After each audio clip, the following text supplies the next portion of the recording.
En las dos primeras clases hicimos dos cosas fundamentales. Primero aprendimos qué es la patrística, lógicamente, la diferencia con la patrología, cómo estudiar y algunas primeras lecturas para arrancar a leer patrística. En la segunda clase vimos cómo se pueden ubicar por familias, cuáles son los padres latinos, cuáles son los griegos, las escuelas y los padres siríacos. Vimos no es lo mismo leer a un latino como Agustín que leer a un siriaco como Afratés. No es lo mismo leer a alguien que viene de la escuela de Alejandría que un padre que viene de la escuela de Antioquía. Entonces vimos que eso, todas esas cosas influyen a la hora de formular la doctrina. Ahora llegamos a la tercer clase introductoria y también la última clase de la teología patrística. Y esta clase tiene un propósito muy claro. No vamos a desarrollar exhaustivamente cada una de las controversias porque eso sería imposible en una sola hora, porque no vamos a poder explicar bien el gnosticismo, el montanismo, el pelagianismo, el nestorianismo, cada una de las controversias sin caer en una simplificación de cada una. Yo pensaba mucho al principio que se puede dar acerca de las controversias, porque es material que lógicamente tiene que estar en una introducción de patrística, pero pensaba, si voy a dar todas las controversias de manera simplista, mejor sería que el oyente agarre y busque simplemente la controversia por separado y lo aprenda y ya está. Entonces pensé algo mucho más útil, construir un mapa avanzado de controversias, porque algo que nunca te enseñan es cómo introducirte a estudiar las controversias. Así que vamos a ver los nombres, los documentos, los términos, los contextos, para quien quiera investigar una controversia no empiece desde cero, ni tampoco tenga que repetir los mismos resúmenes que te dan para cada controversia, sino que vos salgas diciendo, bueno, ahora ya sé qué buscar, sé que el gnosticismo no solamente fue una secta uniforme, sé que el problema del arrianismo no solamente fue que Jesús no es Dios, sé que Nestorio no es solamente que negó madre de Dios y separaba a Cristo en dos hijos. No nos quedemos con los resúmenes. Eso es lo que vamos a hacer hoy. No vamos a dar una lista de herejías muertas, porque eso yo lo podría dar en 5 o 10 minutos. Sino vamos a entregar un mapa para que vos puedas investigar cada controversia que a vos te interese. Así que lógicamente vamos a arrancar con lo primero, los criterios de cómo estudiar una controversia patrística. Antes de recorrer cada una de las controversias, porque la vamos a ver todas, hay que aprender cómo se estudian estas controversias. Una controversia patrística nunca se entiende bien si solo preguntamos qué es lo que decía la herejía. Esa pregunta es buena, en cierta medida, pero es bastante pobre, porque realmente tendrías que hacerte más preguntas para poder investigarla. La primera pregunta es, ¿qué problema concreto provocó la controversia? A veces era un problema doctrinal, otra vez un problema litúrgico, otra vez era algo exegético, otra vez el problema era algo político eclesial y muchas veces era todas las cosas juntas. Por lo tanto, lo primero que tienes que preguntarte qué es lo que provocó que se incendie esa controversia. La segunda pregunta es qué textos bíblicos se estaban discutiendo en la controversia. Porque casi todas las herejías citaban la Biblia. Arrios citaba texto bíblico, los gnósticos usaban textos bíblicos, Marción tenía su propia edición de los evangelios y de Pablo, o sea, no basta decir con, bueno, la iglesia usaba la Biblia y los herejes no usaban Biblia, porque ambos lados usaban Biblia. El problema es con qué regla de fe se hacía la lectura. La tercera pregunta que tendrías que hacerte es, ¿qué palabras estaban en disputa? Porque en la patrística, una palabra puede cambiar toda la discusión. O a veces habla de homoousios, a veces de hipóstasis, a veces de prosopón, a veces de teotocos, a veces de usía, de prosquinesis, de metanoia. A veces la controversia no era simplemente, bueno, uno creía una cosa y el otro creía otra, sino que no usaban las mismas palabras del mismo modo. No siempre se entendió los mismos conceptos o los mismos términos para un lado que del otro. A veces la gran mayoría eran problemas de lingüística. Una palabra que, si bien era la misma, no tenía el mismo sentido para Occidente o para Oriente o para los lados más de los padres siriacos.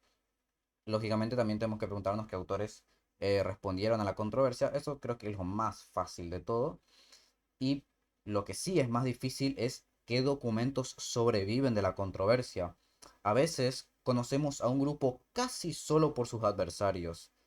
Claro, de los gnósticos, por ejemplo, antes del descubrimiento de los documentos del Nag Hammadi, dependíamos muchísimo de los heresiólogos.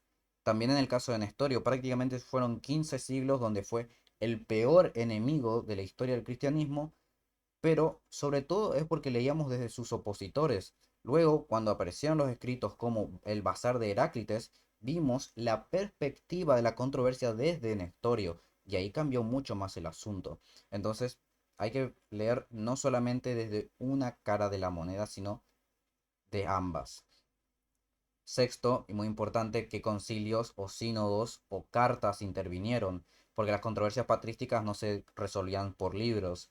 Había cartas episcopales, habían sínodos locales, luego habían condenas regionales, muchas veces había intervención imperial, que había un exilio, después se lo rehabilitaba, después por último el concilio ecuménico, luego lo que pasaba después del concilio. Entonces, esos elementos de las controversias son importantísimas porque te van encaminando cómo se fue desarrollando. Y lo último es que simplificación posterior deformó esa controversia.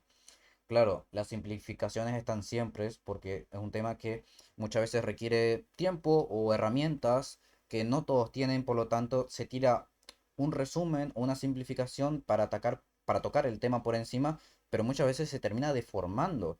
Por ejemplo, se dice, los gnósticos despreciaban la materia. Bueno, a ver, en parte sí, pero no, eso no es todo. O bueno, Arrio decía que Jesús no era Dios. Sí, bueno, en parte sí. Nestorio dividía a Cristo en dos personas. Bueno, a ver, puede ser una lectura correcta dogmáticamente, pero de manera posterior, pero históricamente eso no es tan así. O bueno, los monofisistas creían que Cristo solo era Dios. Bueno, todas estas clases de caricaturas, estas pavadas que a veces se inventan, exigen una buena investigación patrística que no termine solamente con el resumen, sino que también buscar el contexto, los textos, las lenguas, los matices. Entonces, estos son los elementos y los criterios que tenés que tener para hacer una buena investigación patrística. Yo te voy a dar todas las controversias ahora y acá tenés los criterios para si la querés trabajar vos mismo, para sacar vos tus propias conclusiones. Vamos a arrancar el siglo I y siglo II. Las primeras controversias patrísticas nacen ya del periodo muy cercano al apostólico. No aparecen todavía un lenguaje técnico, pero ya están presentes las primeras preguntas. Por ejemplo, ¿quién es Cristo? ¿Qué relación tiene la iglesia con Israel? ¿Qué hacemos con la ley? ¿La tiramos al tacho de basura o qué hacemos con la ley? ¿Cristo vino realmente en carne? ¿Cuál es la enseñanza apostólica recibida? Entonces, empezamos a tener preguntas que empiezan a cuestionar, obligan a la iglesia a razonar. Y uno de los primeros grupos que vamos a tener que combatir, voy a poner de un lado, del lado izquierdo a los, vamos a llamarle entre comillas, buenos, y del lado derecho a los malos. Esto igual para la patrística del siglo V en adelante, no me tomen muy en cuenta, pero los primeros siglos está bien. El primer grupo que vamos a tener por controversia es el docetismo, del griego doiken, que significa parecer. ¿Cuál era la idea del docetismo? Bueno, la idea básica era que Cristo no habría, mejor dicho, asumido una carne real o que su sufrimiento habría sido aparente. Claro, tenía una apariencia de hombre, no era realmente hombre, sino solamente tenía la apariencia visible desde fuera. Esto ya aparece combatido en el Nuevo Testamento, especialmente en textos como Juan 1, donde se insiste en confesar a Jesucristo venido en carne. Ya cuando vos vas a los padres de la iglesia, tenemos a la primera figura de los padres apostólicos, que es Ignacio de Antioquía, que es una figura central contra el docetismo, porque en una de las cartas, los esmirniotas, y a los australianos insisten en que Cristo nació verdaderamente, sufrió verdaderamente, fue crucificado verdaderamente y resucitó verdaderamente como hombre. Claro, para Ignacio de Antioquía, si Cristo solamente parece hombre, entonces la salvación solamente parece salvación. No hay salvación real porque no hay sustituto real por los pecados. Y acá aparece un dato muy importante para investigar esta gran primera lucha cristológica. Y es que la lucha no giraba en torno a si Cristo es Dios, como pasa hoy.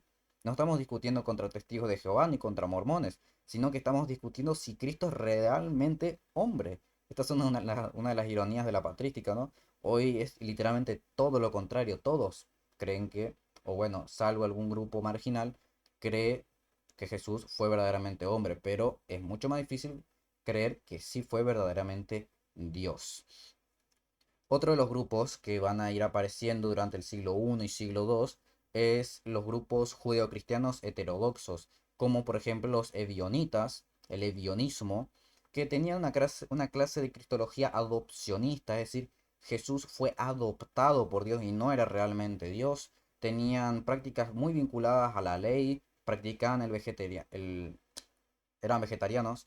Y bueno, tenían un par de ideas un poco extrañas. El problema, por ejemplo, de estudiar a los ebionitas es que carecemos mucho de sus escritos. Prácticamente lo que tenemos son testimonios patrísticos que nos cuentan cómo eran los ebionitas. Por ejemplo, algunas de las ideas centrales que nos cuentan los padres es que prácticamente la mayoría de las confesiones centrales del cristianismo eran rechazados por ellos. Conviene también tener un poquito de cuidado con el término judeocristianismo, porque algunos lo tachan automáticamente de herejía. Los primeros cristianos eran judíos. El problema es cuando ciertos grupos reducen a Cristo a un maestro, un profeta y agarran la ley mosaica como condición para salvación.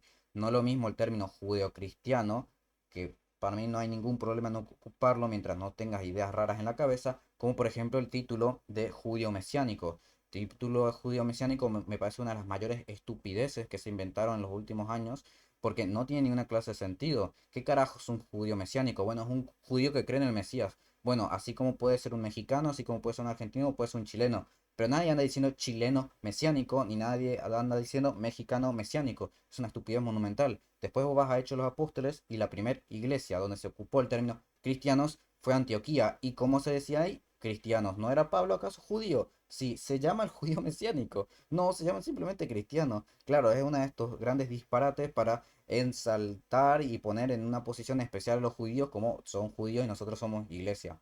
Dale. De verdad, algunas cosas son para, no sé si son para reír, pero para llorar.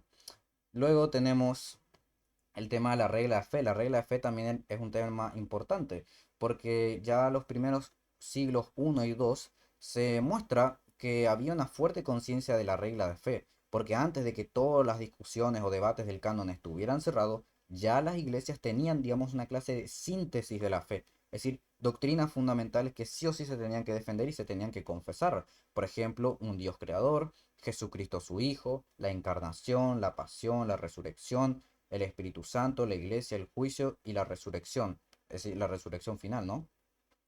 Y esto es importante porque muchas controversias no se resolvían diciendo solamente citemos un versículo, sino preguntándose si esa interpretación nueva encaja con la fe apostólica recibida. Si es una interpretación moderna, una interpretación que nunca fue creída en toda la historia del cristianismo y de la tradición, pues se mete una patada en el ojete.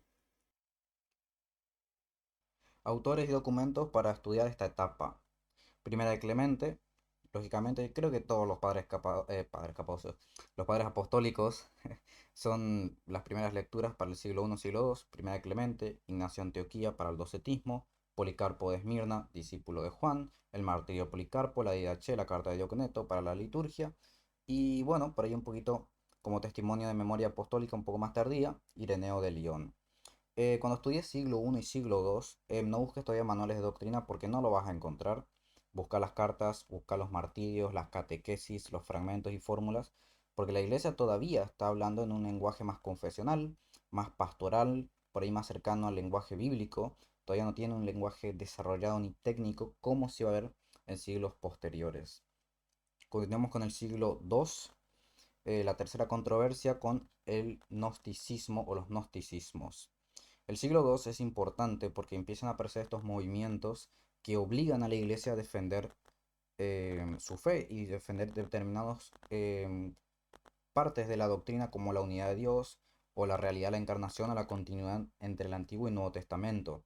Conviene hablar en plural, gnosticismos, porque no hubo una sola clase de gnosticismo. No era el gnosticismo un movimiento homogéneo. Hubieron diferentes corrientes, habían corrientes valentinianas, setianas, basilidianas, ofitas, barbeolonósticas y otros grupos que son muchos la clase de gnosticismos que hay. Por ejemplo, algunos ocupaban mitologías muy complejas, por ejemplo. Tenemos acá en pantalla, uno me va a decir, Enzo, ¿qué carajo me estás mostrando acá? Esto parece física cuántica. Bueno, esto, por ejemplo, era el sistema, sí, el sistema que tenía un sistema bastante sofisticado, que tenían el sistema de Valentín de Antioquía. El valentianismo tenía este sistema muy complejo de emanaciones, de eones, de pleroma, del diumurgo, de la caída de Sofía y la salvación por conocimiento. Más o menos es una tesis donde Dios es lo que se le llama profundidad en el sistema de Valentín, y de esa profundidad luego está el pleroma y hay elegidos y hay hombres que son carnales, espirituales, y Cristo no es aquel Salvador que viene a salvarte de tus pecados, sino que es aquel que viene a revelar el conocimiento para los elegidos vuelvan al pleroma, los espirituales puedan tener una salvación pero más chica, y bueno, los que no fueran elegidos, al tacho de basura, lo lamento. Claro, si vos tenés la suerte de entender qué carajo es la que hizo Valentín acá, que es una fusión entre cristianismo, judaísmo y filosofía platónica, tenés otros sistemas de gnósticos. Claro, entonces cuando alguien te dice los gnósticos querían tal cosa, sin distinguir exactamente qué sistema es, pues está simplificando bastante. Entonces tenemos ahí enfrente a Valentín, tenemos a Marción, tal vez la figura más importante contra los gnósticos y particularmente contra los valentinianos fue Ireneo de León. En su obra Contra las herejías es una fuente esencial porque en el libro uno describe las doctrinas valentinianas y bueno, incluyendo los sistemas de eones, de lecturas bíblicas reinterpretadas según toda una mitología ajena a la fe. En el primer capítulo de Contra las herejías, hace como una exposición de las ideas de los discípulos de Valentín sobre el tema de los eones y el modo de cómo adaptaban los pasajes de la escritura según sus propias opiniones. Y acá hay un tema muy central en lo que nos cuenta Ireneo de León, porque los herejes no rechazaban la escritura. De hecho, los gnósticos tenían sus propios libros apócrifos. Por ejemplo, Valentín tenía el Evangelio de la Verdad, o también llamado Evangelio de Valentín. Y Ireneo toma una imagen muy curiosa para describir lo que hacían los gnósticos.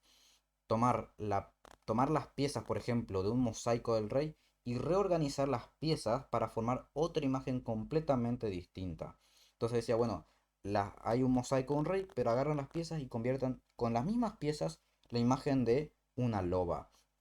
Claro, esto es uno de los grandes aportes que tiene Ireneo, porque una herejía puede usar piezas bíblicas, lenguaje bíblico, pero luego el dibujo que termina produciendo puede no ser bíblico. Ahí tenemos, por ejemplo, Ireneo de León contra el sistema de Valentín, que es el que tenemos acá en pantalla. Tenemos contra otros grupos gnósticos, también tenemos la idea, la figura central de Marción de Sinope. Marción no simplemente es un gnóstico más, sin duda que simpatiza con todas sus ideas, pero Marción lo que tiene de especial, por así decirlo, no sé si en el buen o mal sentido, pero Marción rechazaba el Antiguo Testamento como revelación de Dios y proponía un propio canon, que de hecho fue el primer intento de canon del Nuevo Testamento, con una versión recortada del Evangelio principalmente asociada a Lucas y algunas de las cartas paulinas. ¿Por qué? Porque puesto que Marción y en general los gnósticos estaban influenciados mucho por la filosofía de Platón, veían en el Antiguo Testamento un Dios material, un Dios sanguinario, un Dios salvaje que pedía sacrificios, que si no lo obedeces te mataba. Bueno, ese Dios asociado a Yahvé era el Dios del Antiguo Testamento, incompatible con el Dios del Nuevo Testamento, que es amoroso, que es Padre, que es Abba, que quiere salvación para todos. Entonces rechazó todo el Antiguo Testamento, incorporó solamente parte del nuevo. Claro, este intento de canon que estaba haciendo Marción obligó a la iglesia a afirmar la unidad no solamente del Dios del Antiguo Testamento con el Nuevo, sino a tener su propio canon bien establecido. Tertuliano, en su obra contra Marción, responde con dureza a Marción en su primer libro, que habla de que Marción introduce dos dioses, uno que no podía negar, el creador, y otro que no podía probar, su propio Dios. Entonces, la fuente para el tema del marcionismo lo tenemos en uno de los escritores eclesiásticos, que es Tertuliano. Entonces vemos que las primeras controversias empiezan a ser sumamente complicadas.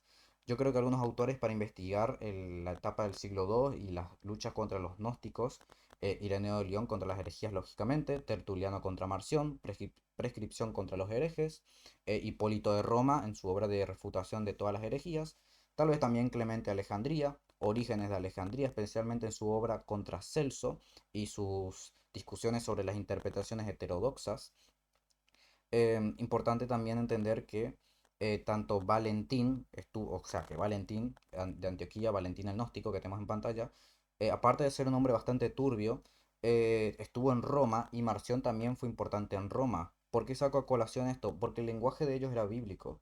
ocupaban términos bíblicos, hablaban de salvación, hablaban de encarnación, hablaban de sucesión apostólica, hablaban de un montón de términos que, claro, estaba asociado con el cristianismo. Y era difícil muchas veces, imagínense a alguien que no tiene una buena formación, que te vengan con todo este sistema sofisticado que tenemos enfrente, y vos decís, bueno, ¿qué le voy a discutir a esta gente? Si incluso tienen sus propios libros supuestamente inspirados por Dios, los cuales fueron refutados gracias a que Ireneo de León apeló a qué? A la tradición de la iglesia, puesto que las iglesias no habían recibido ninguna enseñanza supuestamente secreta de los apóstoles, como apelaban los gnósticos. Claro, es que si las iglesias que fueron fundadas por los apóstoles nunca recibieron ni creyeron lo que los gnósticos decían, significa que los gnósticos se lo inventaron. Entonces vemos como la regla de fe, que es lo que vimos hace un ratito, fue de capital importancia contra los gnósticos. Seguimos en el siglo II, pasamos ahora a lo que surgió en Frigia, el montanismo, alrededor de la figura de Montano, de ahí montanismo, y sus dos profetisas, Priscila y Maximila. El montanismo básicamente era un movimiento sectario, herético, que tenía un fuerte rigorismo, lo que hoy nosotros entendemos como legalismo, em, donde se hacía mucho énfasis en el espíritu, que el espíritu me dijo, que el espíritu me reveló, que poseyendo espíritus, que el espíritu no sé qué, que profecías, que yo estoy viendo esto, que visiones. Muy parecido al pentecostalismo que existe hoy, muy parecido al neopentecostalismo. Yo te diría que el montanismo es un pentecostalismo del siglo II, porque las tesis son exactamente las mismas. Profecías que vos sabrás de dónde se la inventaron, anuncios de una nueva faceta del espíritu, rigorismo moral, expectativa escatológica ahí que te vuelves loco, continuidad de los dones, que milagros, que lenguas, que Jesús ya viene, que Jesús viene mañana, que Jesús viene mañana. Bien, el montanismo es prácticamente esto. O esto obligó, lógicamente, a la iglesia a hacerse ciertas preguntas. ¿Cómo se discierne la profecía? ¿Cómo yo sé que no me lo está inventando el que tengo enfrente y cuándo realmente sí es una? Puede a lo mejor, una pregunta, puede a lo mejor el espíritu colocarse por encima de la regla de fe y del orden de la iglesia. ¿Cómo puedo yo distinguir cuándo es fervor espiritual y cuándo es algo que un delirio en la cabeza el que tengo enfrente que durmió mal anoche? Bueno, básicamente eso fue lo que trajo la iglesia en los primeros siglos. Tertuliano, de hecho, una de las figuras que estamos viendo, se acercó mucho al montanismo y es una de las razones que llama fuertemente la atención, porque Tertuliano no era un hombre ignorante ni tampoco era una persona emocionalista. Era uno de los grandes intelectos latinos, pero cayó en la herejía de la secta montanista, probablemente por el hecho de que era él también muy rigorista, muy legalista, y bueno, si el montanismo te ofrecía eso, que muchas veces no se encontraba en los cristianos de a pie, pues tal vez lo tiró para ese lado. La dificultad que tenemos con el montanismo es que hay poco que se puede retomar de ellos porque prácticamente todo, no todo se perdió. Hay fragmentos conservados, principalmente en la obra de Eusebio Cesarea en su obra de historia eclesiástica sobre los datos sobre Montano, Priscila y Maximila. Por ejemplo, Priscila y Maximila eran profetisas. Prácticamente el movimiento montanista tenía eh, más mujeres, todas profetisas. En el caso de Maximila y Priscila, estaban casadas supuestamente, según lo que cuenta Eusebio, y después se separaron porque el espíritu las poseyó. Entonces se separaron. No sé qué relación tiene estar poseído por el espíritu y separarte de tu marido. Dios sabrá qué es lo que pasó ahí. Y luego Maximila, por ejemplo, se agarró y se ahorcó y se mató, lógicamente. Y Eusebio de Cesarea lo compara con el caso de Judas, porque por lo menos Eusebio de Cesarea describe a las profetisas como básicamente objetos y criaturas movidas por Satanás. Entonces, bueno, acá tenemos el montanismo. Me gustaría poder aportar más, pero la verdad es que hay poco que se pueda conseguir. Casi todos los nombres suelen ser relatados en la obra de Historia Eclesiástica de Eusebio de Cesarea. Así que ahí está, ahí lo dejamos al montanismo. Pasamos al siglo III, empezamos ya con controversias un poquito más gordas. Estamos ya antes de Nicea, obviamente, falta todavía para Nicea, pero ya la iglesia empezó a tener una dificultad muy grande que es hablar correctamente del Padre, Hijo y el Espíritu. Porque todas estas herejías que vamos a ver, que es el monarquianismo, el sabelianismo, el modalismo, el adopcionismo, son todas herejías que tienen que ver con el mismo tema, la Trinidad. Porque el problema era cómo se pueden sostener dos verdades al mismo tiempo. Dios es uno y sin embargo Padre, Hijo y Espíritu son personas distintas. Entre todas las tesis que se dieron, mejor dicho, estaba el monarquianismo. El monarquianismo básicamente sostenía que el padre es como, digamos, el monarca y luego el hijo y el espíritu son objetos utilizados por el padre. Sin comentarios, herejía total. Luego otras de las ideas que fueron equivocadas fue el modalismo, asociado principalmente a algunas figuras como Sabelio. El modalismo intentaba proteger la unidad de Dios, diciendo que Padre, Hijo y Espíritu eran modos o manifestaciones o rostros temporales del único Dios. Es decir, se trataba de sostener la unidad, pero luego destruís todas las distinciones reales. Entonces, da exactamente igual que vos digas, bueno, el Espíritu engendra al Hijo. Dale, estás destruyendo toda la doctrina y la economía trinitaria. Porque si vos no distinguís correctamente las relaciones y las distinciones de las personas divinas, luego vos te preguntás, bueno, ¿y Jesús a quién le estaba orando? Porque si se estaba orando a sí mismo no tiene mucho sentido. Ni tampoco tiene sentido que se autoengendre, porque la Biblia declara claramente que el Padre engendra al Hijo. Entonces, esto llevó incluso a lo que algunos adversarios llamaron patripacianismo, donde el Padre mismo sufría en la cruz como hijo. Claro, esto es un disparate monumental, pero bueno, eran parte de las tesis de estos llamados modalistas. Otras de las líneas que hubieron derivadas fue el adopcionismo, asociado mucho a distintas formas tiene este modalismo, hasta este adopcionismo. Ya lo veíamos en algunos grupos heterodoxos judeocristianos, pero tal vez las más desarrolladas están en Teodoto de Bizancio y más tarde en figuras de la escuela de Antioquía como Pablo de Samosata. En estas corrientes básicamente Cristo era entendido como un hombre común y corriente, como vos o como yo, sobre el cual en algún momento generalmente era el bautismo, es adoptado por Dios. Claro, el problema de que el hijo sea adoptado es que en algún momento el hijo fue hijo. Y otro enorme problema es que entonces la filiación divina nunca existió. Nunca, no hay eternidad, no hay ontología. Algunas figuras para el tema de estudiar estas herejías es Tertuliano de nuevo, en su obra de Advexus Partian. Es muy importante porque empieza a ocupar el lenguaje latino trinitario que muy temprano, pero que hasta el día de hoy lo ocupamos en algunos casos, que es una sustancia y tres personas. Aunque no tiene la misma precisión posterior, ya se empieza a ver que en el mundo latín se empieza a desarrollar estas herramientas que es persona y sustancia para describir la Trinidad. Orígenes de Alejandría también es central, aunque es más complejo porque aunque él habla de la generación eterna del Hijo, su lenguaje era subordinacionista e incluso terminó siendo condenado por herejía, o al menos por algunos de sus escritos.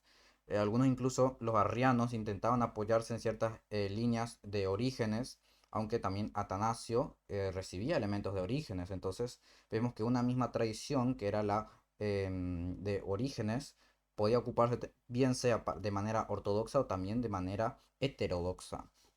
Para investigar este siglo III con las herejías trinitarias, Tertuliano, Hipólito de Roma en su obra contra Noeto, Orígenes en De Principiis, Eusebio de Cesarea, también puede ser una buena figura.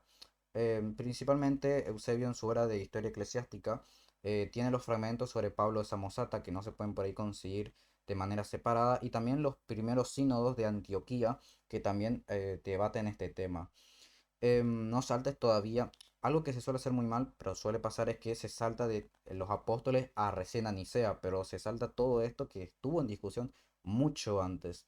De hecho, ahí tenemos enfrente uno de los cuadros medio turbios, la verdad, pero bueno, el modalismo era así.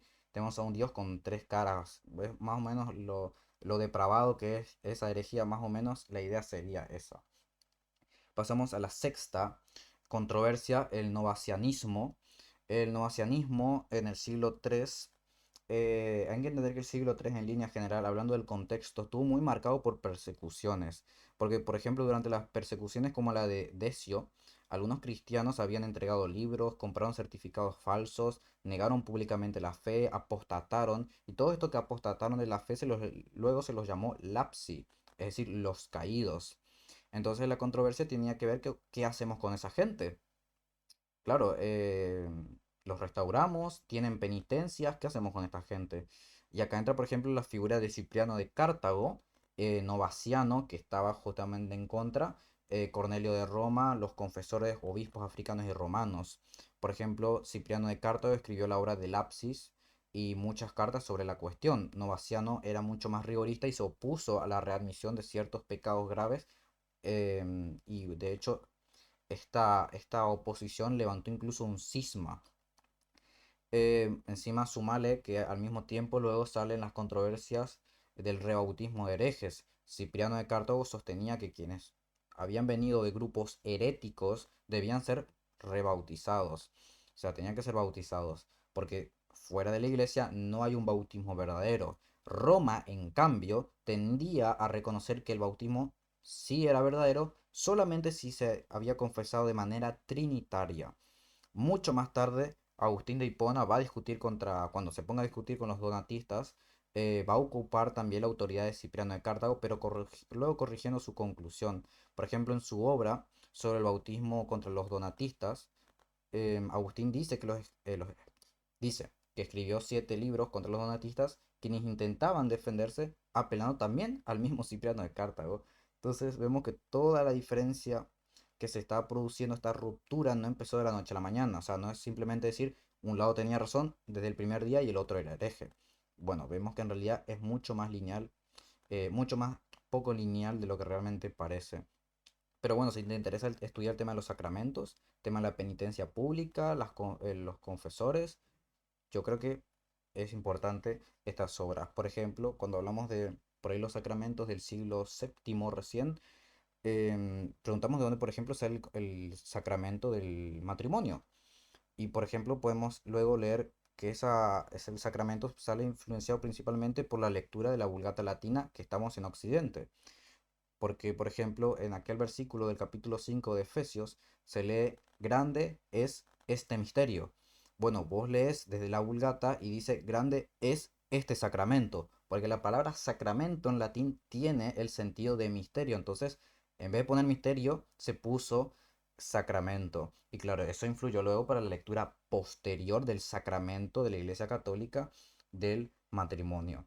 Pero bueno, si querés estudiar, tenés que arrancar primero por estos lados. Luego tenemos el donatismo, seguimos en el siglo III, seguimos con Occidente, seguimos con los latinos, y ahora no estamos con una persecución, o sea, ahora estamos con una persecución distinta, que es la persecución de Diocleciano, una de las más terribles que hubo.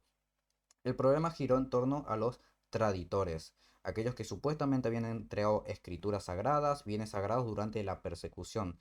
Básicamente también apostasía. La pregunta justamente giraba en torno a qué entonces hacemos con estos obispos o ministros que habían apostatado, si sus sacramentos, mejor dicho, eran válidos, o qué debe hacer la comunidad con estos traidores. ¿Puede un ministro, a lo mejor indigno, administrar válidamente? Y empiezan a generarse diferentes posiciones. Donato, de ahí el donatismo, Donato decía, no, no son válidos. En contra de la posición, principalmente de los más fuertes, tenemos a Agustín de Hipona que decía, no, no depende del ministro, sino de Cristo. Otras figuras que también podemos estudiar es Ceciliano de Cartago, Mensurio o Félix de Ampumna.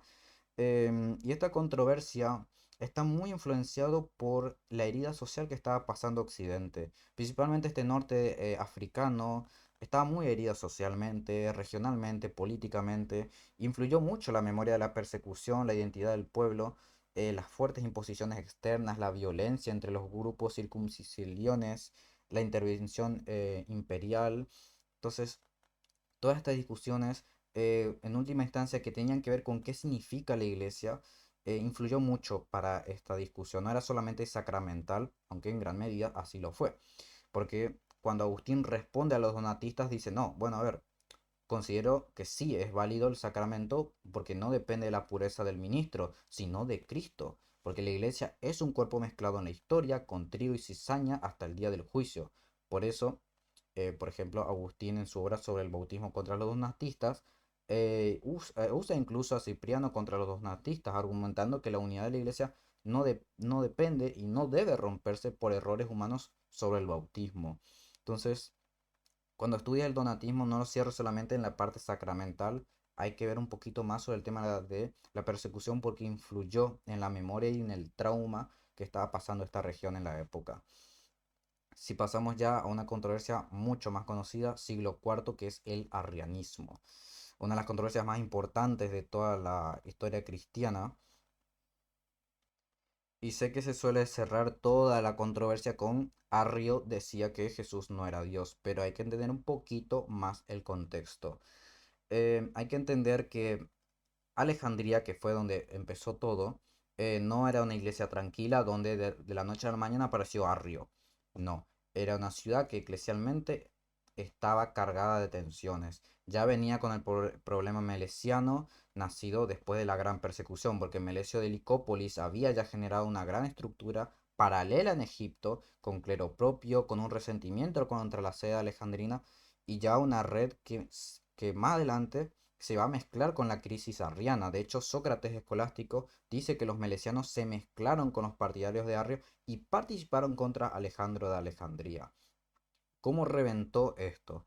Sucede y acontece que en la región de Alejandría, el obispo y el sacerdote Arrio, muy influenciado por Pablo de Samosata y Luciano de Samosata de la escuela de Antioquía, se encontraban en una prédica sobre la Trinidad y Alejandro hacía una fuerte énfasis, mejor dicho, un fuerte énfasis sobre la unidad en Dios, sobre las personas divinas, la unidad. Claro, Arrio vio en esta prédica un intento de revivir una de las herejías que ya vimos antes, el sabelianismo, el modalismo, eso de hablar de un solo Dios con varias caras.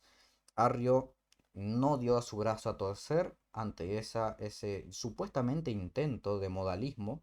Se le intentó persuadir, se intentó corregir, pero no hubo caso de ninguna manera, hasta que la disputa se terminó en su excomunión. ¿Ok? Se lo excomulga en el sínodo de Alejandría. Luego del sínodo de Alejandría, Arrio no se queda callado, sino que empieza a buscar apoyo en otros obispos. La figura más importante y que más va a ayudar a Arrio es Eusebio de Nicodemia. Tenía muchísimo peso eclesiástico y muchísimo acercamiento al imperio romano. Por eso luego la discusión empieza a producirse de distintas maneras, porque en su carta Arrio se presenta, uy, el pobre perseguido injustamente por Alejandro, y acusa a Alejandro de enseñar fórmulas como siempre Dios, siempre Hijo, o junto con el Padre existe el Hijo. Claro, esto comenzó a generar fuertes tensiones, porque Alejandro, al enterarse de lo que estaba haciendo Arrio, empezó a advertirles a los otros obispos, a las otras diócesis, sobre su falsa y herética enseñanza.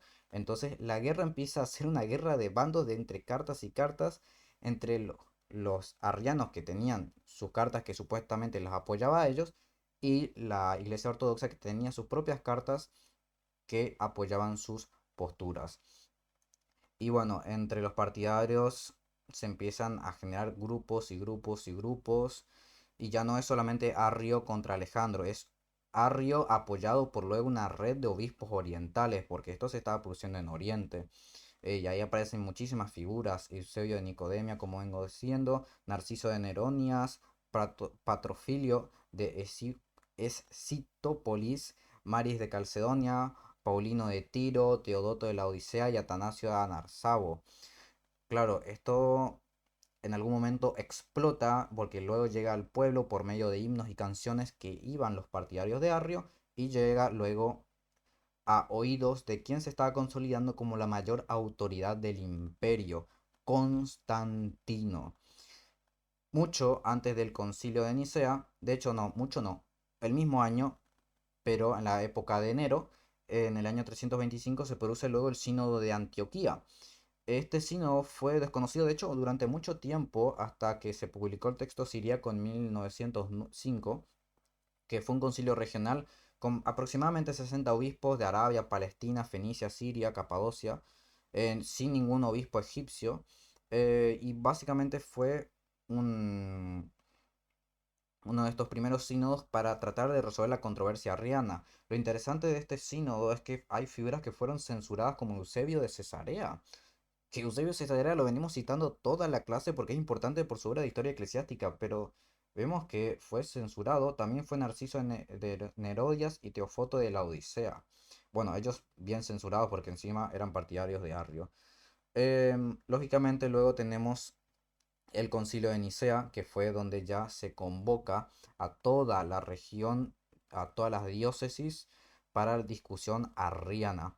Para profundizar un poquito más, recomendaría leer El Conmonitorio de Vicente de Lerins, que da un poquito contexto social de lo que había pasado, que fue bastante jodido. Básicamente la discusión se cierra cuando se formula el término de homoousios, es decir, de la misma sustancia, de la misma esencia, para decir que el hijo y el padre son iguales en esencia y en naturaleza. Luego de haber dado el concilio, Constantino dicta lo que tenemos en pantalla, aquel grupo, bueno, aquel texto, mejor dicho, que dice: además, si se encuentra algún escrito sobre Arrio, podría ser arrojado al fuego, por lo que no solo se borra la maldad de su enseñanza, sino que no quedará nada para recordarlo. Esto es una de las razones por las cuales la herejía arriana a veces es complicada de estudiar desde la visión de Arrio, porque las obras fueron todas destruidas. Y por esto hago una orden pública de que si se descubriese que alguien esconde un escrito redactado por Arrio y no lo lleva inmediatamente a su destrucción por fuego, la pena será la muerte. Tan pronto como se descubra su ofensa, él podrá ser sometido a castigo capital. Es decir, si vos tenías un escrito de Arrio y no lo quemabas, te agarran y te quemaban a vos. Se excomulga a Arrio y a sus dos de sus discípulos que tenía Arrio, Teonas de Marmarica y el segundo de Ptolemaia. Ptolematia. O bueno, el nombre este. Cuestión que la controversia no terminó ahí, no terminó de ninguna manera, pero tenemos que juntarlo a la siguiente controversia para entender un poquito más. La siguiente controversia tiene que ver, no, bueno, no son controversias distintas, pero se sigue extendiendo, mejor dicho, que tiene que ver con el segundo periodo que reavivó el arrianismo. Claro, aunque Constantino condenó fuertemente al arrianismo, Eusebio de Nicodemia, que tenía fuerte influencia, empezó a meter púas para que la discusión o la pena contra Arrio sea menos fuerte. Claro, luego en otros grupos arrianos que empezaron a hacer sínodos locales al margen de la iglesia ortodoxa, empezaron a tener sus propias confesiones y sus propios concilios. Y acá tenemos el segundo concilio de Sirmio del año 357 en la séptima confesión arriana, que dicen lo siguiente: pero como muchas personas se sienten perturbadas por preguntas sobre lo que en latín se llama sustancia, pero en griego ousia, es decir, para que se entienda más exactamente en cuanto a coesencial o lo que se llama como en esencia, no debería no debería haber mención alguna de ninguna de ellas, ni exposición de ellas en la iglesia, por esta razón y por esta consideración, que en la Divina Escritura no se escribe nada sobre ellos y que están por encima del conocimiento y del entendimiento de los hombres, y porque nadie puede declarar la generación del Hijo como está escrito. ¿Quién declarará su generación? Porque está claro de que el Padre solo sabe cómo generó al Hijo y nuevamente el Hijo cómo ha sido generado por el Padre. La séptima confesión arriana, que es esta que tenemos en pantalla, tiene una tesis que es cuanto menos llamativa, porque niega el término homoousios y los términos como sustancia y esencia, porque no están en la Biblia. Te dicen, no, no, eso no está en la Biblia, no, eso es filosofía, eso excede nuestro conocimiento, esos misterios, que solamente suelen ser las tesis de las personas que se niegan a tener en conceptos más precisos de lo que quieren decir, o los que rechazan términos que no están en la Biblia o que rechazan filosofía. Bueno, esas mismas personas a veces me dan ganas de preguntarle: che, ¿no te quieren ser de paso arriano? Porque es exactamente la misma tesis que tienen ellos. Y aunque el término homoousios se formalizó en Nicea, fue un término igualmente muy discutido, porque ya tenía antecedentes en Pablo de Samosata. Luego hubieron diferentes variantes que las tenemos en pantalla, como de esencia o de sustancia semejante al Padre. A eso se le llamó semiarrianos, pero Atanasio luego defiende a Nicea a dos manos en la obra de Decretis. Así que estudiar el arrianismo sin duda que es un tema extenso. No basta solamente leer Nicea, hay que leer las cartas de Alejandro, las obras de Atanasio, Eusebio de Cesarea, Hilario de Pontier, los sínodos anteriores al concilio, posteriores al concilio, figuras un poquito más tardías como los capadocios, Eunemio, Basilio contra Eunomio, Gregorio de Niza contra Eunomio. Entonces vemos que la discusión sin duda es extensa.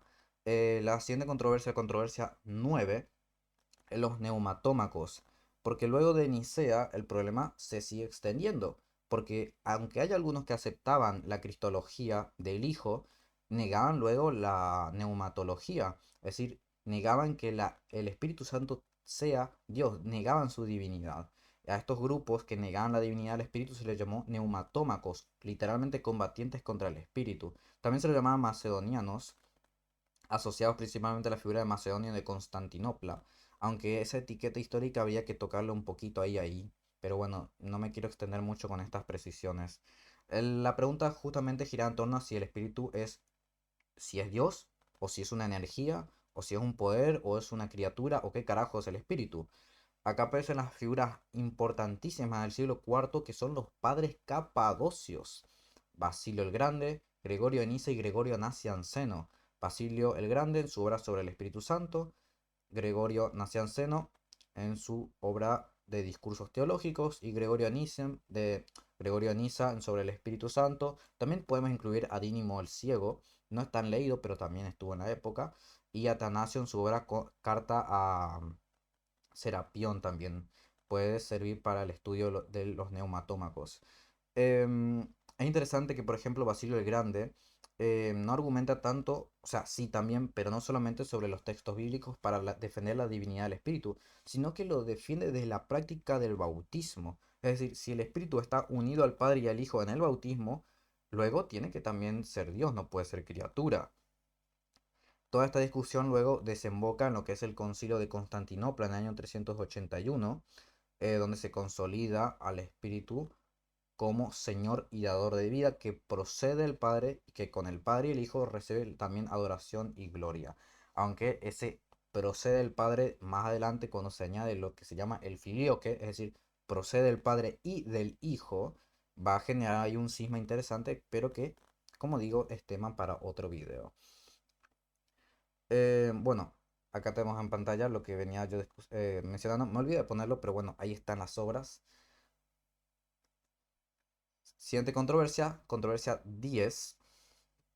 Seguimos en el siglo IV. Tenemos ahora la discusión del apolinarismo. Acá tenemos la figura de Apolinar de la Odisea. La figura de Apolinar de la Odisea es interesante porque es una figura que era defensor de Nicea, iba en contra del arrianismo y era muy querido por figuras como Atanasio de Alejandría, pero luego cayó en un error de herejía, porque queriendo proteger la unidad de Cristo, enseñó que el Logos habría ocupado la mente, el lugar de la mente racional de Jesús.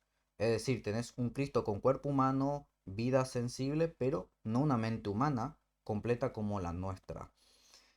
La figura de Apolinar, como digo, es un poco a veces difícil de saber en qué momento exacto Apolinar presentó su herejía, porque no, como los primeros años, por el hecho de que tenía bastante apoyo, era muy querido por Atanasio, también el Papa Dámaso.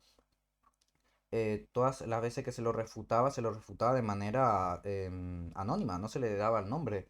No fue hasta luego el primer concilio de Roma, del año 376 en adelante, donde sí hay una absoluta oposición y se le menciona por nombre y todo a Apolinar y a todos sus seguidores. ¿Cuál era la tesis exactamente que quería dar Apolinar? Apolinar tenía una teoría un tanto extraña, pero yo creo que vale la pena detenerse un ratito para entender el- lo que Apolinar quería sostener diciendo que el Logos tomó el lugar de la mente de Jesús. Apolinar basó su teoría en dos principios. El primer principio que es el ontológico y el principio psicológico o subjetivo y objetivo.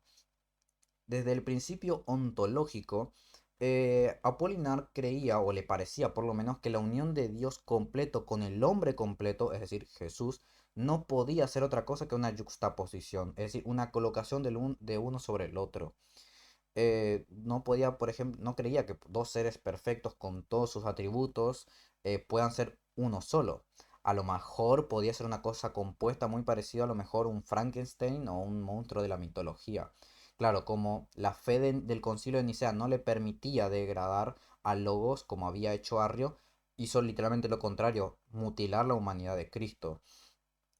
Entonces, desde el principio ontológico veía como una yuxtaposición la unión. Luego, psicológicamente, él consideraba que el alma racional o el espíritu esencialmente tenía una predisposición al pecado. Siempre tenía a pecar.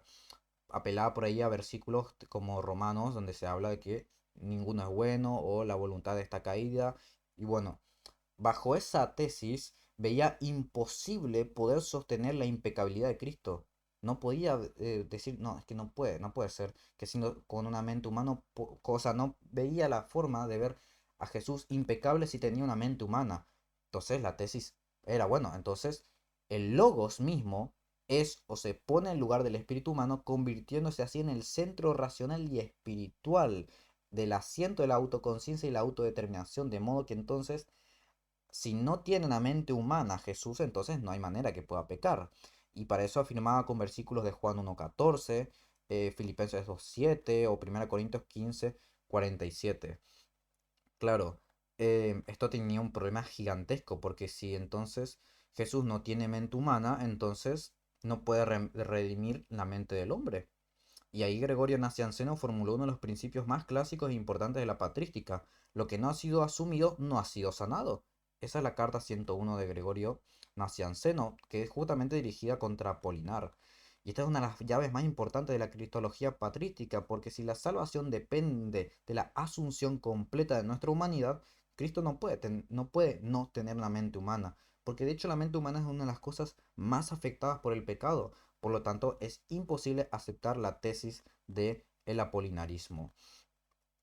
Tenemos la siguiente controversia del siglo V, que es el pelagianismo. Esta controversia occidental, volvimos a Occidente, muy difícil de desarrollar porque carecemos mucho de los escritos de los pelagianos, de Pelagio también, y hay luego mucha cizaña de entre medio, principalmente por más que lo estudies del lado católico, protestante, es complicado de ambos lados. El movimiento pelagiano, aunque es verdad que Pelagio arrancó los movimientos en Roma, pasó luego a Palestina. Era un monje británico preocupado por el hecho de que los cristianos de la región usaban mucho la excusa de la debilidad humana para poder pecar. Entonces decían, no, bueno, nosotros somos pecadores, nosotros tendemos al pecado, ninguno es bueno, nosotros siempre fallamos. Y claro, todas esas cosas lo ocupaban como excusa para luego pecar. Entonces Pelagio hizo un fuerte énfasis en su doctrina sobre la responsabilidad humana, sobre la obediencia y la capacidad del hombre de cumplir los mandamientos. Claro, aunque la preocupación era genuina, él llevó tan fuerte el énfasis de la responsabilidad humana que terminó chocando con la doctrina de la gracia, al punto de que la gracia era solamente una ayuda. Bueno, la figura más importante que respondió fue Agustín de Hipona, porque Pelagio ponía la naturaleza en el lugar de la gracia, y en la obra de Natura et Gratia, Agustín responde precisamente a la idea de que basta la capacidad natural para vivir sin pecado, y dice que la controversia terminaría si Pelagio confesara adecuadamente el medio por el cual es posible, que es la gracia. O sea, no puede haber salvación sin gracia, y el hombre no puede ser salvo por capacidad humana ni por asunto semejante. Por eso Agustín es tremendamente monergista. Eso influye muchísimo luego para toda la teología posterior y luego para los que son los reformadores, porque luego toman mucho de la doctrina de la gracia y del pecado original de Agustín de Hipona, pero hay que entender que Agustín de Hipona estaba respondiendo a una controversia. Em, Sería conveniente estudiar todo lo posible desde ambos lados, no solamente a Agustín, a Jerónimo, a Orosio, Inocencio I, Sósimo, Próspero de Aquitania o Fulgencio de Ruspe o Cesareo de Arles, sino también intentar conseguir lo que se pueda de los fragmentos de Pelagio, de Celestio, de Juliano de Anclana. Luego, lo que sí se puede conseguir sin ningún problema, el tema de los sínodos, el sínodo de Cartago, de Milevis, de Diospolis, más tarde lo que hace el concilio de Orange segundo. Así que en este concilio de Orange segundo está la resolución antipelagiana de Occidente. Y sería bueno matizar el hecho de que Pelagio no se presenta acá como el enemigo número uno de la gracia. Sí, su lenguaje cayó energía, por supuesto que sí, pero también hay que tomar en cuenta la preocupación que tuvo. Importante también entender que cómo se desarrolló la doctrina de Agustín, porque por ejemplo Agustín trabajó, como digo, con la Vulgata, porque él no tenía un buen griego. Y trabajando de la Vulgata, por ejemplo, en Romanos, aquel versículo que dice, por cuanto todos pecaron, el texto en la Vulgata dice, en quien todos pecaron. Y el texto toma el sujeto Adán. Entonces, él hace un fuerte énfasis en que nosotros estamos en Adán y tenemos la responsabilidad legal y la responsabilidad moral de estar en Adán. Claro, pero tomando un versículo que el texto griego no dice, porque el texto griego no dice en quien todos pecaron, dice por cuanto todos pecaron. Y eso luego hay una división entre lo que se entiende por pecado original en el vocabulario de Oriente y de Occidente, porque Oriente pensaba más en muerte y corrupción y los siriacos más en enfermedad. Occidente principalmente con estas ideas de culpa, voluntad de Agustín pensaba en otros términos. Porque en última instancia los orientales pensaban, no, yo qué responsabilidad tengo de lo que Adán hizo. Yo qué carajo tengo que ver. Yo nací 5.000 años después de él. O anda a saber cuántos miles de años después de él. ¿Qué responsabilidad tengo? En última instancia tengo la parte legal, pero no la responsabilidad. Bueno, Agustín no lo consideraba así. Entonces ahí hay un tema también, nuevamente, que habría que apelar también desde la Vulgata para trabajar esta controversia. Siguiente controversia, siglo quinto, ya estamos, siglo quinto. Bueno, ya estamos en el siglo quinto antes, ¿no? Sí, estamos con Pelagio, bien. Siglo quinto, estamos en la discusión del nestorianismo, Cirilo y Éfeso. Em, ya empieza a cambiar el asunto de cristología. Recién estábamos discutiendo contra el apolinarismo, ahora vamos a pasar a otra discusión de, ok, ¿confesamos que Cristo es Dios? Sí. ¿Confesamos que Cristo es hombre? Sí, por lo tanto, ni arrianismo ni docetismo. Pero ahora tenemos que discutir cómo se produce esta unión en Cristo de lo divino y lo humano. Y acá aparece la figura de Nestorio, obispo de Constantinopla, formado en el ambiente de la escuela de Antioquía. Este conflicto estalla principalmente por el uso del título Teotocos, es decir, Madre de Dios aplicado a María. Nestorio prefería expresiones no como Madre de Dios, sino Madre de Cristo, porque temía que el término Teotocos confundiera lo divino y lo humano. Por su parte, Cirilo de Alejandría, que no venía a la escuela de Antioquía, sino la de Alejandría, tendía más al unir las naturalezas, a diferencia de la escuela de Antioquía, que tendría más a separarlas. Y respondía que no, el título está bien porque protegía la unidad del sujeto encarnado. El que nació de María, según la carne, es el verbo de Dios hecho hombre. No se dice que María es origen de la divinidad, ni no, no, sino que aquel que nació de ella es Dios encarnado. Esto generó enormes discusiones y terminó en el concilio de Éfeso del año 431, que recibió la carta de Cirilo a Nestorio como documento central y bueno, el cual se conservan las actas donde se introduce esa carta como llena de consejo por causa de la desviación de Nestorio. Acá es importante estudiar también desde la visión de Nestorio en el Bazar de Heráclites, porque mucho tiempo vimos a Nestorio como enemigo de la fe, porque claro, el lenguaje nestoriano tendía a separar de tal manera a las dos naturalezas, humana y divina, como dos hijos. Es decir, hay un hijo hombre y un hijo Dios. Claro, pero nosotros luego pudimos estudiar la visión de Nestorio de los acontecimientos desde el Bazar de Heráclites. Y resulta que no, él insistía con que él no enseñaba eso, que fue una tergiversación, una mala comprensión de lo que Cirilo hizo de sus escritos. Y se cuestiona mucho diciendo, che, ¿y por qué nunca me viniste a preguntar? ¿Por qué nunca viniste a pedirme una aclaración? Y dice y acusa a Cirilo, por ejemplo, de, che, vos manipulaste mis escritos, ¿por qué no me corregiste como un hermano? Y de hecho es interesante para el caso del concilio de Éfeso, porque en el concilio de Éfeso se produce algo bastante extraño, y es el hecho de que el concilio arrancó antes de lo debido, porque las figuras que venían de ayuda para la discusión del lado del Nestorio, como Juan de Antioquía, llegaron días después de que arrancó el concilio. Es decir, sabiendo que iban a llegar tarde, el concilio arrancó igual. Entonces, claro, si no hay oposición, entonces es re fácil poder condenar a Nestorio. Y claro, cuando los otros se enteraron de lo que pasó, porque Nestorio no decidió apelar al concilio porque él dijo, no, si no están mis compañeros, yo no pienso ir. Claro, entonces, las figuras como Juan de Antioquía y demás hicieron otro concilio en Éfeso, ahora no condenando a Nestorio como hizo Cirilo, sino condenando al mismo Cirilo por haber condenado a Nestorio. Y encima es más extraña la situación porque se cuenta, según los estudios más modernos, que Cirilo parece que metió efectivo, plata, debajo del cajón para poder impulsar a los jueces para condenar a Nestorio. Claro, empieza a ver, hay una discusión que ya empieza a ser no solamente un conflicto doctrinal, sino un conflicto de escuelas, incluso un conflicto personal, porque Cirilo impulsó al lenguaje verbal y para insultar a Nestorio.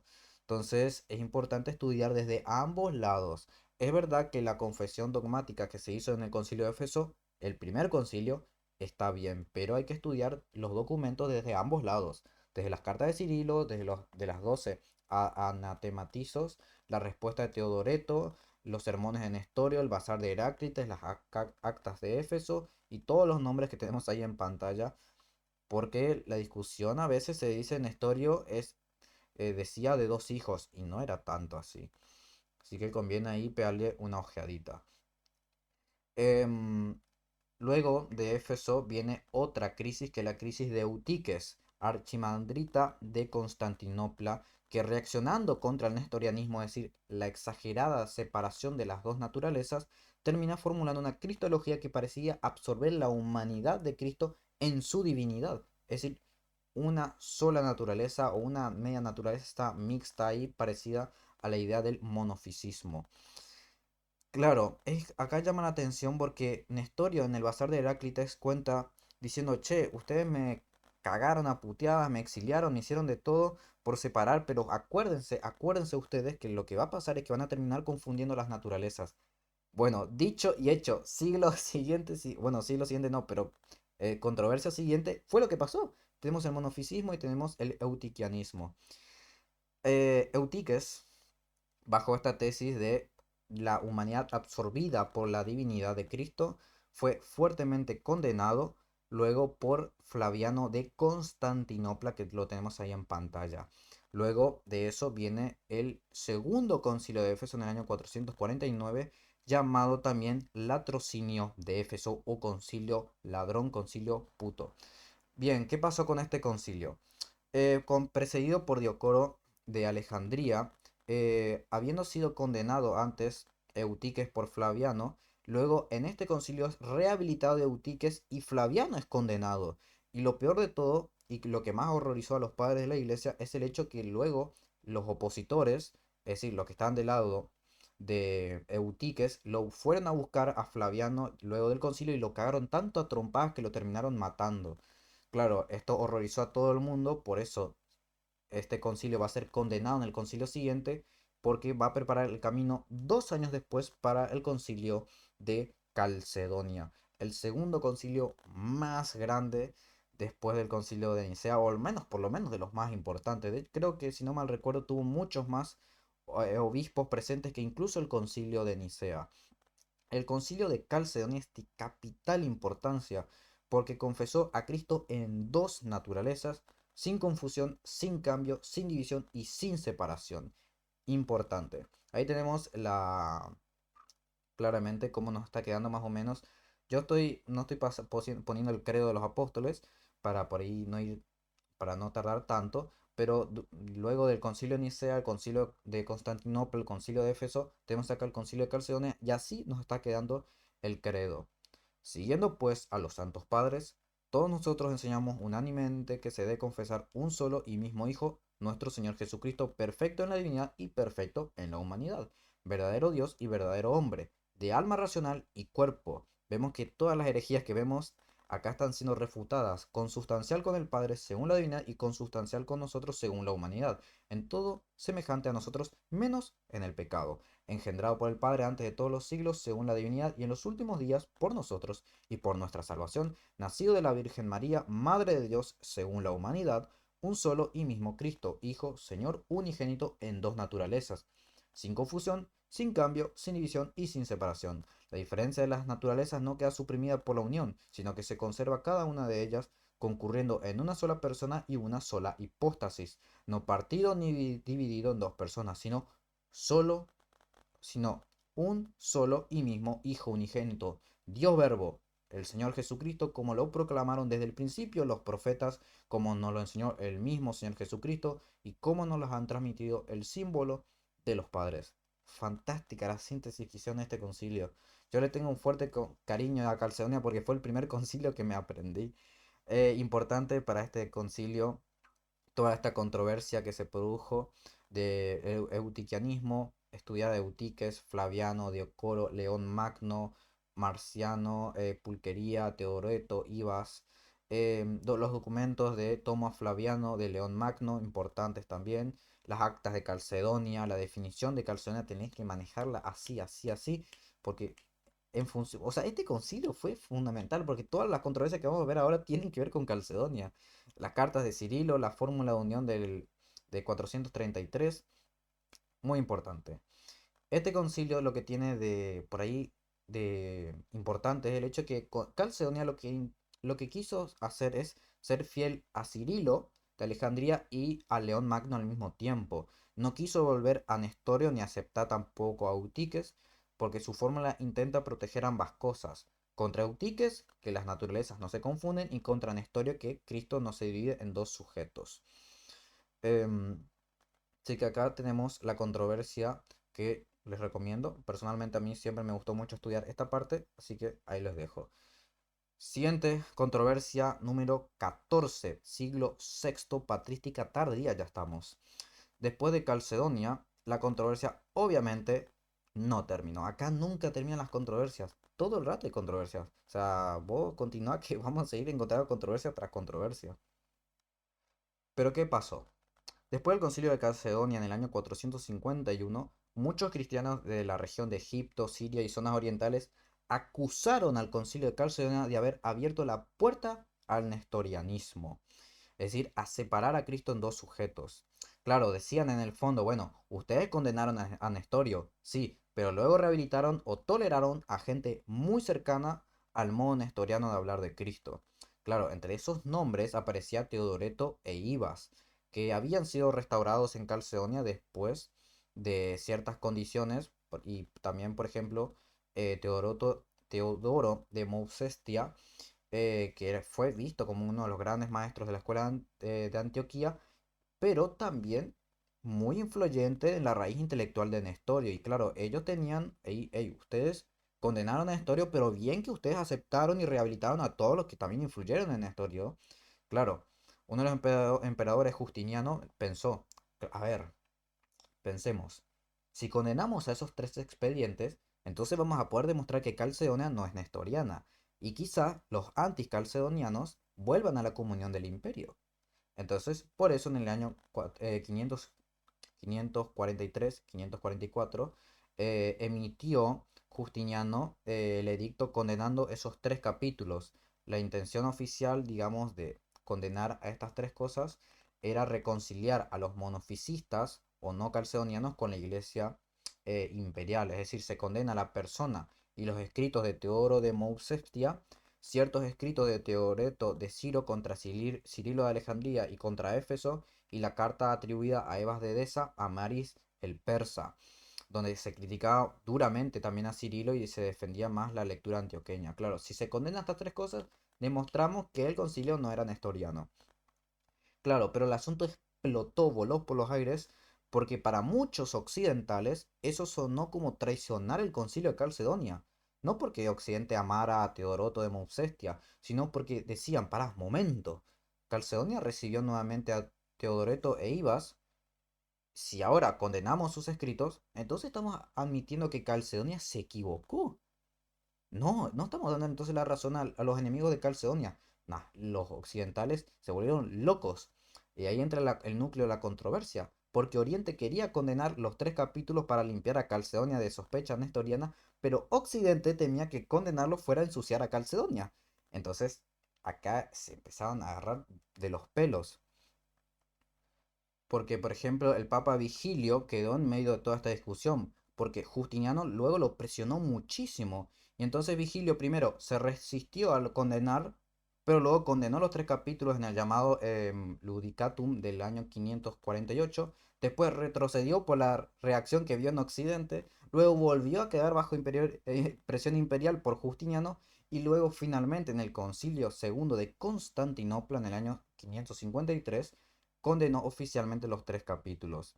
El concilio tuvo creo que 8 sesiones y terminó básicamente condenándolos por anatemas.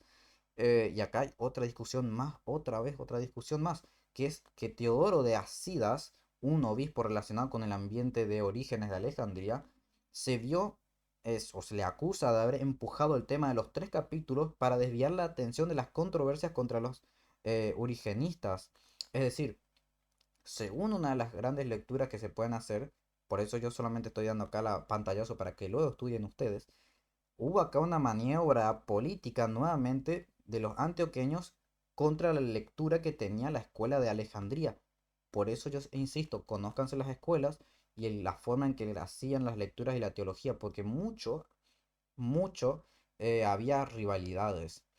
El drama es que, claro, habiendo condenado los 3 capítulos, no solamente no, o sea, no se logró lo que Justiniano quería, porque no se reconcilió masivamente a los monofisistas y no calcedonianos, sino que encima se abrió un cisma en la región de Occidente, porque las iglesias de Milán y Istra rechazaron la condena porque la veían como traición a Calcedonia.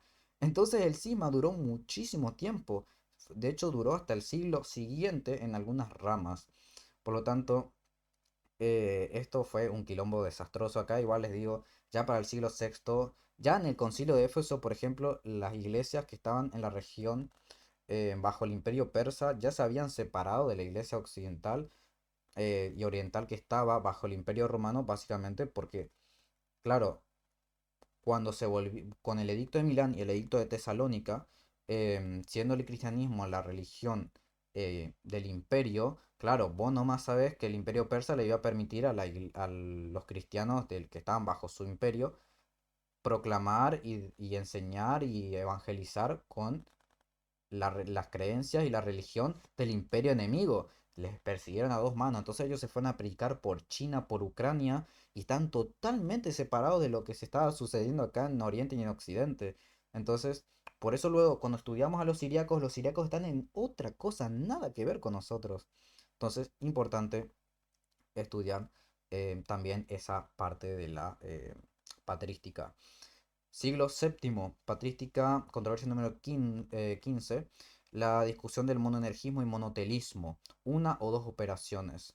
Bien, acá aparece otra faceta cristológica para tratar de reconciliar otra vez a los calcedonenses y no calcedonenses. Algunos propusieron hablar de una sola energía o una sola operación en Cristo, el monoenergismo, y luego de hablar de una sola voluntad, monotelismo. Claro, la intención política y de la iglesia era lograr otra vez la unión de las partes separadas. Pero el resultado, ¿qué fue? ¿Qué se espera? Otra controversia más. ¿Cuál era la pregunta? Bueno, la pregunta era si Cristo es verdadero Dios y verdadero hombre, tiene entonces voluntad humana. No tiene solamente voluntad de Dios. Acá tenemos la figura, por ejemplo, de Máximo el Confesor, que respondió que sí. Sí, Cristo tiene voluntad tanto humana como voluntad divina. Tiene dos voluntades. Porque si Cristo no tiene voluntad humana y no asumió en su persona, en su hipóstasis también la voluntad humana, entonces no asumió plenamente nuestra humanidad. Y tomando lo que había enseñado Gregorio Nacianceno de todo lo asumido, o sea, lo que no ha sido asumido no ha sido sanado, entonces si no asumió una voluntad humana, no puede tampoco sanar nuestra voluntad. Y curiosamente, la voluntad del hombre fue de las cosas más también afectadas por el pecado. Por eso luego tenemos el concilio de Constantinopla III, años 680 y 681, donde se confiesa o confesó dos operaciones y dos voluntades en Cristo, correspondiente a sus dos naturalezas, sin división ni oposición pecaminosa. Figuras que se pueden estudiar de acá: Sergio de Constantinopla, Ciro de Alejandría, Honorio de Roma, Pirro, Sofronio de Jerusalén. Yo creo que la más fácil acá para trabajar es Máximo el Confesor en su obra de... ¿cómo se llama la obra esta? Uy, no me acuerdo el nombre de Máximo Confesor. Ambigua, ahí está la obra de Ambigua. Ahí se puede trabajar muy bien esto.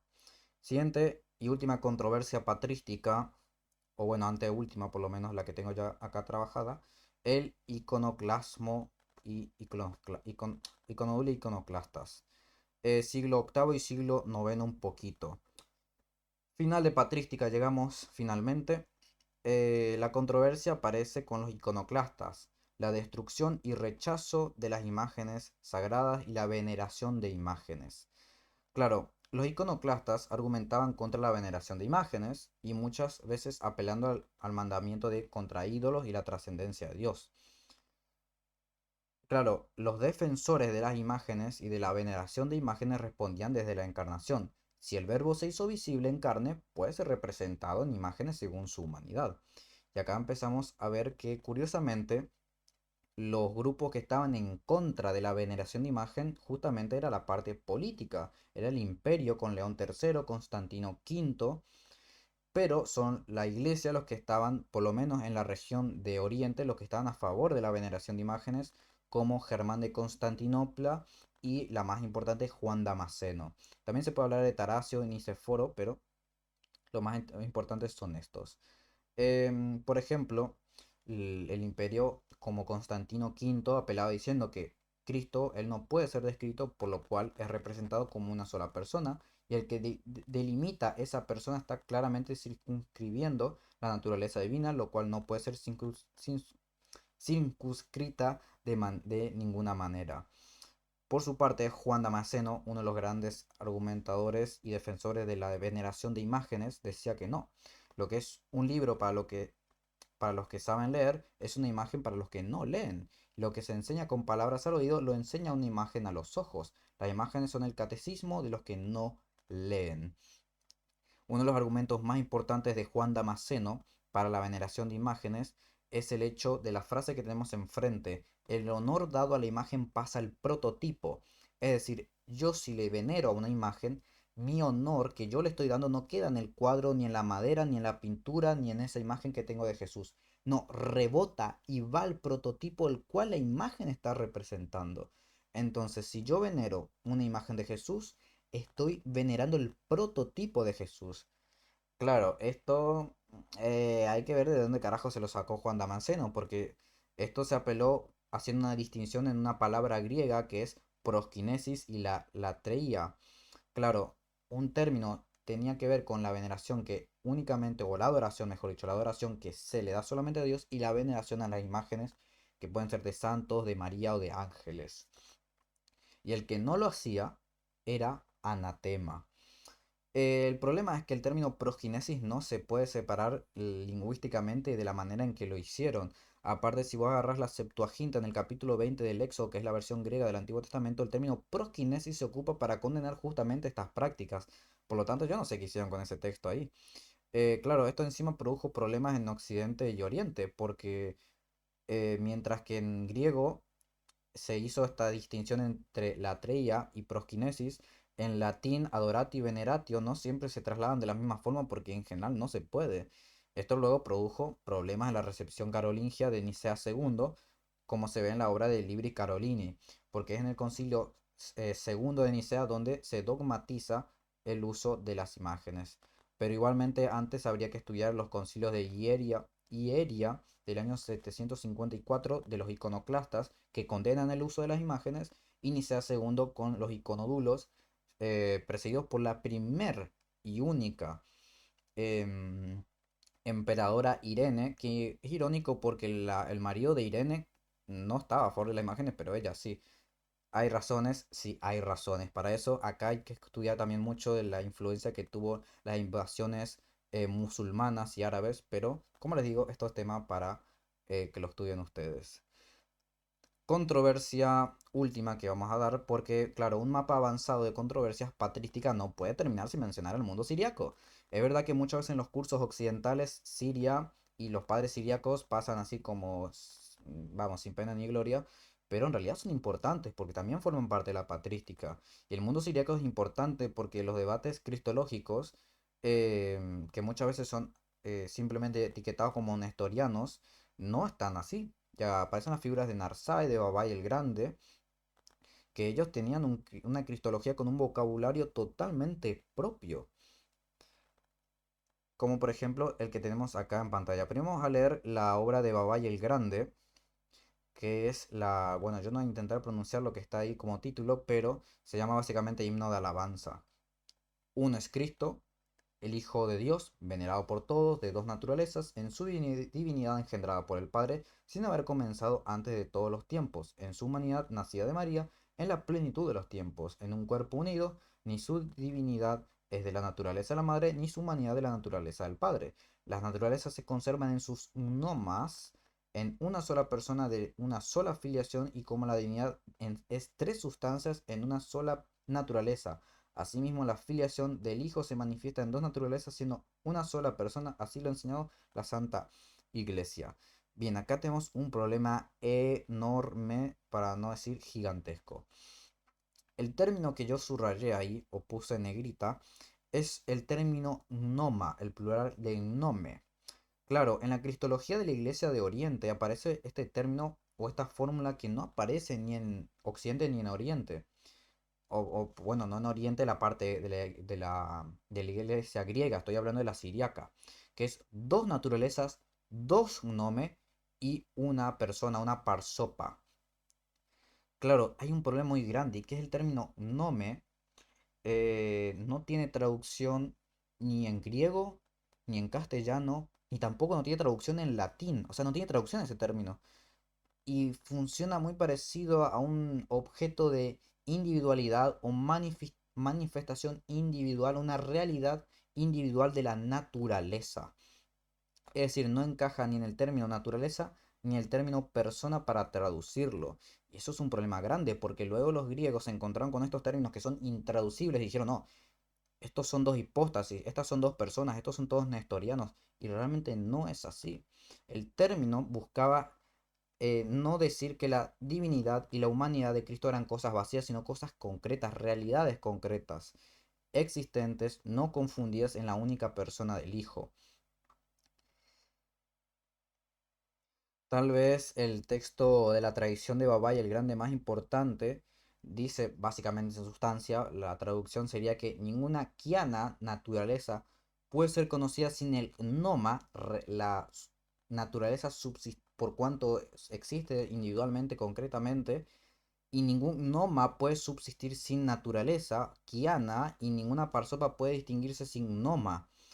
Claro, esta triada rara que hicieron los siriacos eh, es muy difícil de ser traducido tanto para los...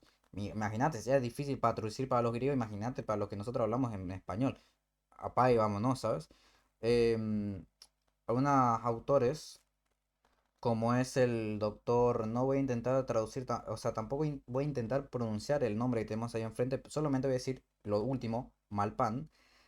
Malpan suele tomar como ejemplo, casi como si Gnoma y Parsopa coincidieran, o sea, porque nosotros decimos Pablo, pero cuando decimos Pablo nos referimos tanto al individuo concreto como a su persona, pero él intenta aclarar que no son simplemente lo mismo, ni son idénticos en los planos ni teológicos, ni mucho menos lo serían en el ámbito cristológico y trinitario. Por eso ese término gnoma es difícil para el estudio de la unión hipostática, el tema de las dos naturalezas. Pero bueno, si te interesa, ahí te lo dejo.